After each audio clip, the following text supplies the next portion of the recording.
Regional 360. Noticias para todos los peruanos. Saludos, bienvenidos a Regional 360, hoy jueves 10 de noviembre. El sueño de la masificación del gas se aleja cada día más. El gobierno peruano estaría preparando un proyecto de ley para devolver los tubos del megaproyecto Gasoducto del Sur, que lleva ya 8 años paralizado. Los recursos destinados para su mantenimiento se están agotando. Esta y otras informaciones a continuación.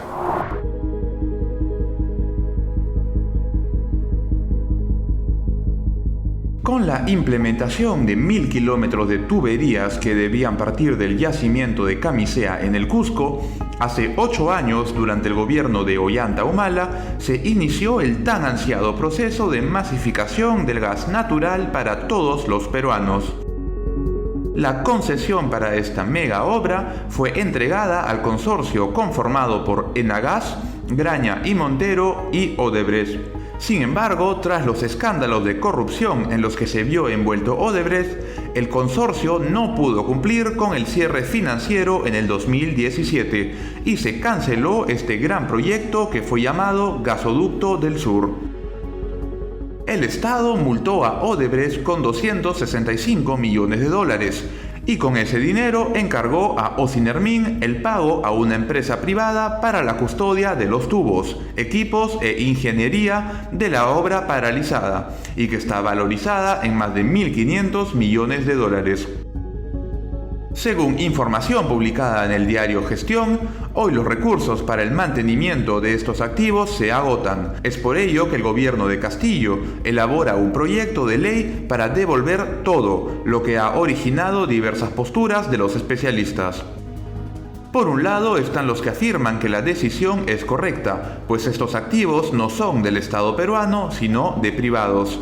Sin embargo, la forma de devolverlos con un proyecto de ley podría perjudicar al Perú en los arbitrajes internacionales que mantiene con las empresas que ganaron la concesión. Para el exministro de Energía y Minas, Carlos Herrera Descalzi, si el gobierno no revisa bien las bases de lo que fue esa licitación y los compromisos asumidos después del contrato, se puede meter en un gran problema. Si quiere devolver los tubos, tiene que estar muy seguro de cómo hacerlo, dijo. Tal vez no se habría llegado a este punto crítico si, como se había planeado, en el 2018 se hubiese licitado nuevamente el proyecto Gasoducto del Sur. Lamentablemente eso nunca ocurrió y hoy se quiere devolver los tubos y con ellos la esperanza de poder acceder a nuestro gas. El Ejecutivo pretende enfrentar al Congreso de la República. El Ejecutivo pretende cerrar al Congreso de la República y le está haciendo daño a la nación. De esta manera fue que el presidente del Congreso de la República, José Williams, respondió al pedido enviado por el presidente del Consejo de Ministros, Aníbal Torres, para que el Parlamento debata el proyecto del Ejecutivo que busca derogar la norma que regula la cuestión de confianza. En conferencia de prensa, Williams explicó los motivos por los cuales, según su parecer, esta cuestión de confianza no es atendible. Según precisó el legislador, de acuerdo con la ley que desarrolla el ejercicio de la cuestión de confianza y el reglamento del Congreso, las cuestiones de confianza solamente pueden ser presentadas al respecto de materias exclusivas del Poder Ejecutivo y no de materias que competen únicamente al Congreso, como sería la ley que regula la cuestión de confianza que el Ejecutivo quiere ver derogada. Asimismo, Williams explicó que este asunto ya estaría zanjado, puesto que el propio Tribunal Constitucional, máximo intérprete de la Constitución, ya había determinado la constitucionalidad de la norma aprobada en el Congreso, después de que el gobierno de Pedro Castillo presentara una demanda de inconstitucionalidad en octubre del año pasado. La noticia que importa en tu región desde Lima y todos los rincones del país. Regional 360. Ha llegado el momento de la información para todas las regiones en una experiencia multimedia. R360. Las noticias en todas las plataformas. radio, internet y televisión. La mejor manera de estar informado.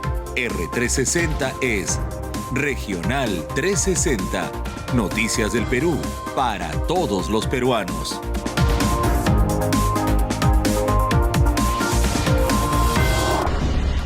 Dos más a la lista.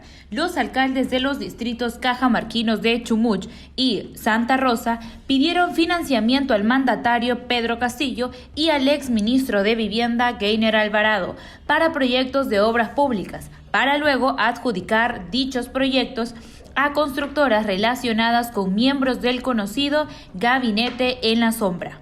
Estos dos alcaldes son Helder Delgado Tello, del distrito de Santa Rosa, Jaén, y Edward Vilches Castañeda, del distrito de Chumuch, Celendín. Ambos habrían adjudicado proyectos por 7.8 millones de soles a empresas de sus allegados. El alcalde de Santa Rosa contrató con dos empresas para un proyecto de agua potable.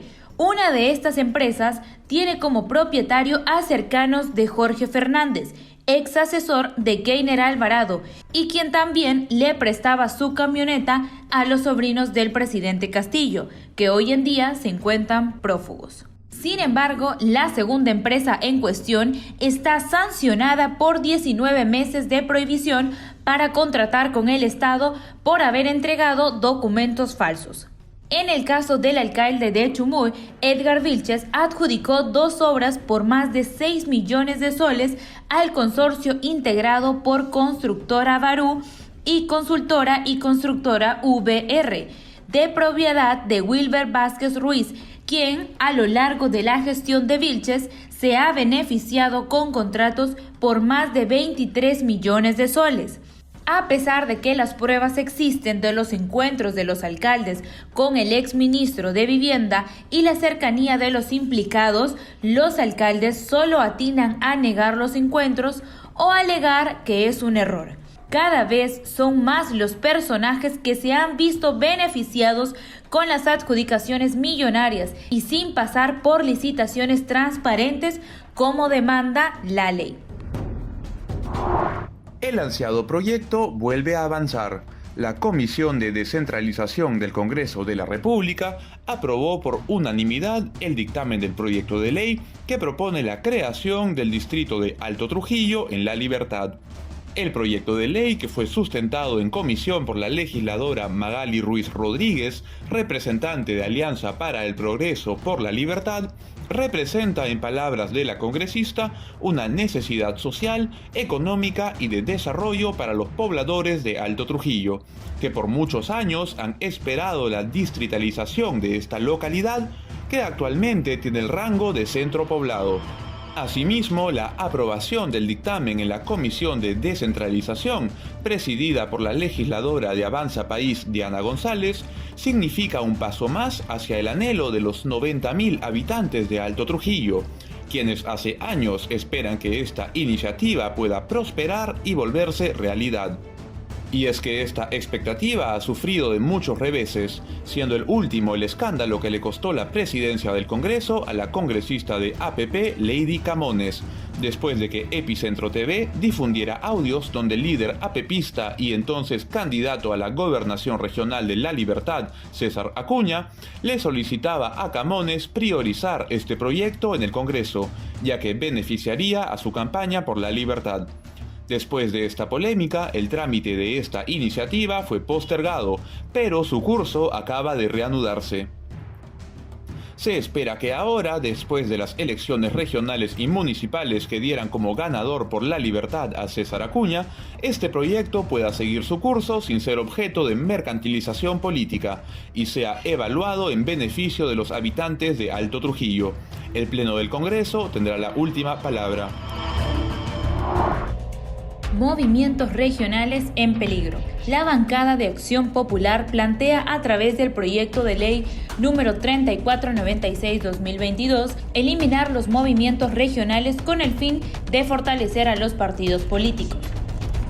De acuerdo con la iniciativa, el tener un número elevado de movimientos regionales limita la presencia de partidos políticos en las regiones. Además, de acuerdo con los promotores del proyecto, esta propuesta ayudaría a mejorar la percepción y legitimidad de los partidos ante la ciudadanía. El proyecto fue suscrito por el parlamentario Wilson Soto y cuenta con las firmas de congresistas como Carol Paredes, Marlene Portero, Juan Mori, Raúl Doroteo y José Arriola. Cabe precisar que en las últimas elecciones los movimientos regionales resultaron victoriosos frente a los candidatos de los partidos más conocidos. En 11 de las 16 regiones que ya tienen candidatos definidos después de la primera vuelta de las elecciones regionales y municipales 2022, ganaron los movimientos regionales. Esto hace cuestionarnos si los responsables de la percepción negativa que se tiene de los partidos políticos son los movimientos regionales o simplemente esto sería reflejo del accionar de los partidos. Regional 360. Noticias para todos los peruanos. Si estás entonado y haciendo esto, para sentirte apto para manejar, ZWX.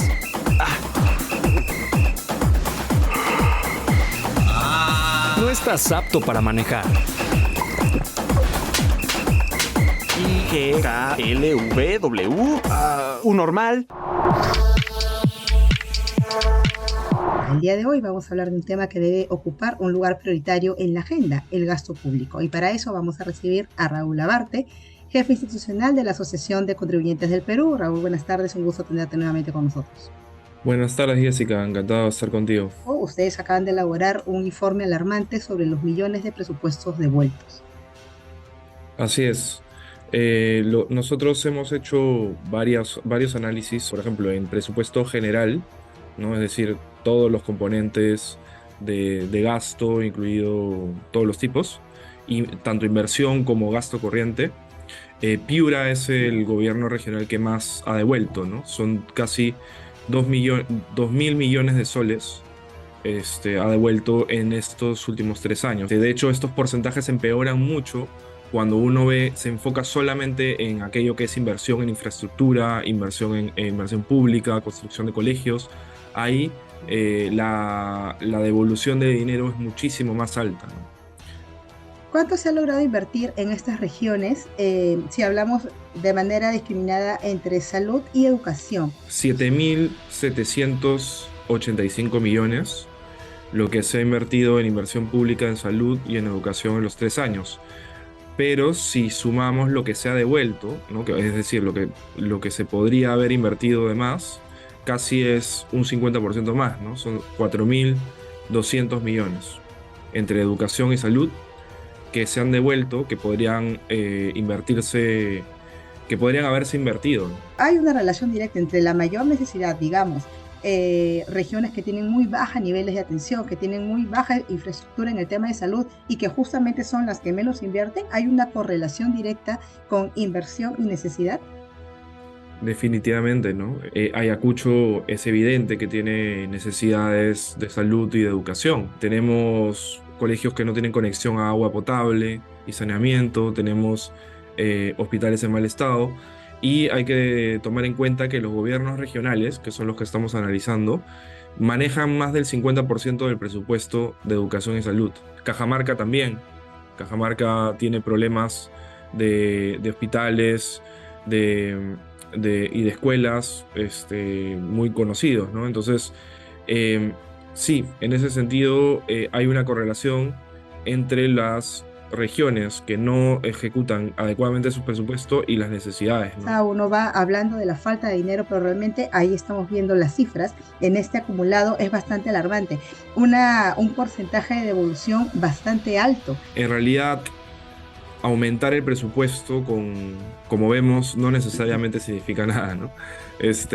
Porque si finalmente estamos hablando de que se devuelve el 40% del presupuesto asignado a inversión en salud, que se aumente el presupuesto no necesariamente significa que va a aumentar el gasto, ¿no? Las regiones han sido dejadas a su suerte, ¿no? De alguna manera, ¿no? Se han convertido en caudillos que manejan su presupuesto de la manera que ellos mejor les parece. Si no hay una dirección desde el gobierno nacional, lo que termina sucediendo, y sobre todo si no existe capacitación, no existen capacitación para formular buenos proyectos públicos de inversión pública, entonces este presupuesto seguirá siendo devuelto porque no existirán suficientes proyectos para poder demandar esos fondos, ¿no? Nuevamente, las proyecciones de crecimiento para el Perú son revisadas a la baja. El gobierno peruano redujo de nuevo su expectativa de crecimiento económico para el 2022, situándola este martes en un rango entre 2,7% y 3%, una rebaja de hasta 6 décimas frente al último pronóstico. El ministro de Economía y Finanzas, Kurt Burneo, señaló que esta reducción se debería a problemas internos, pues la falta de velocidad para discutir y aprobar dictámenes en el Congreso está demorando la gestión de Impulso Perú, el programa que fue lanzado en el mes de septiembre por el Ministerio de Economía como plan económico para elevar la tasa de crecimiento y controlar la inflación. Sin embargo, se necesita que el Congreso apruebe un paquete de leyes, lo que hasta el momento no lo hace. En este sentido, Burneo negó la existencia de una crisis económica y aludió que lo que el país presenta es un crecimiento meramente bajito. Sin embargo, el 88% de peruanos considera que los precios de los alimentos y productos de primera necesidad han subido constantemente desde la pandemia. Además, según la encuesta de Datum, el 54% de peruanos tiene temor a perder su empleo o emprendimiento por la crisis política y económica. Desafortunadamente, las cifras parecen alarmar a todos los peruanos, excepto a nuestras autoridades, quienes no han priorizado su labor como gestores de un buen futuro, seguro y saludable para los peruanos. Gracias por su sintonía. Lo invitamos a seguir el desarrollo de la actualidad informativa por nuestra página web y todas nuestras redes sociales. Nos encontramos en nuestra próxima emisión por este mismo canal. Ahora los dejamos con la efeméride del día. El 10 de noviembre de 1836 nació Andrés Avelino Cáceres, considerado un héroe nacional por liderar la resistencia en la Sierra Central durante la Guerra del Pacífico como general del ejército peruano. Fue en ese duro contexto que se ganó el apelativo de Brujo de los Andes, ya que a pesar de la mayor cantidad de soldados que integraban el ejército chileno, se enfrentó a cada uno de ellos en múltiples combates. Además, este ilustre compatriota fue presidente del Perú hasta en 2 oportunidades, siendo recordado por los esfuerzos llevados a cabo en pro de la reconstrucción nacional después de la Guerra del Pacífico.